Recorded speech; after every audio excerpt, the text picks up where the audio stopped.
The best thing to do to really have a sense of hope is to go to a naturalization ceremony.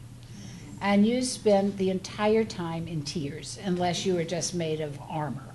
And there are all of these wonderful people from every country on earth, of every possible ethnicity, color, religion, who have worked really hard to get to this country, and then work really hard once they're in this country.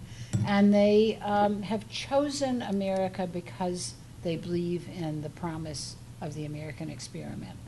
And you know, that regeneration that we are so privileged to have, generation after generation, in a way that really nobody else has, is what always gives me great hope. Will you say your name?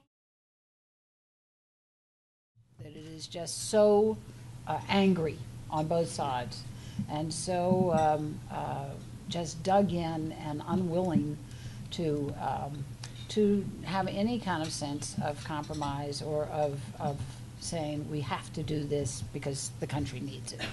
And I've gone back and looked, and the National Journal has been helpful in this. This is not just our perceptions. The numbers are definitely there. And the National Journal took a look in 2010, before that election, so before our last congressional election, and looked at both houses of Congress to see we're talking about overall voting records, not, you know, not every so often on an individual bill, but overall voting records. And in looking at the Senate, there was not one member of the Senate who overlapped between the most conservative Democrat and the most liberal Republican. So that the Republicans from Olympia Snow to the right and Democrats from Ben Nelson to the left were all separated. There was nobody in the middle there. Now that used to be a good third of the Senate, and not one. In the House, in 2010, there were about 10 people who were in that DMZ, and all but one of them lost in 2010 because they were there.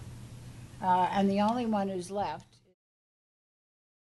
There is the redistricting process, and that is very key to this, because of course we've always been able to draw district lines, you know, to suit the people in power who are drawing district lines. But the difference these days is computers. So you can go through and pick out, you know, in that neighborhood there and that neighborhood there, the people who agree with you on everything and put them in your district. And then you never have to talk to anybody who disagrees with you, much less listen to them.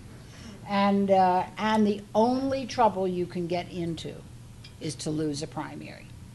And because you're never going to even have a general election opponent that adds up to anything. I had this really interesting. You know what always happens about money in politics? It's whack-a-mole. No, it is. I mean, you push it. You know, there's something that happens here that you say, oh my God, this is the worst thing that's come down the pike. Soft money was the last one, right? So you push that one down, and it pops up over here because there's going to be money in politics, and there's always been money in politics, and there will continue to be money in politics. Obviously, these super PACs are distorting things in a way that a lot of politicians don't quite know how to handle. And so they're kind of getting used to them in this cycle and not liking it very much for the most part.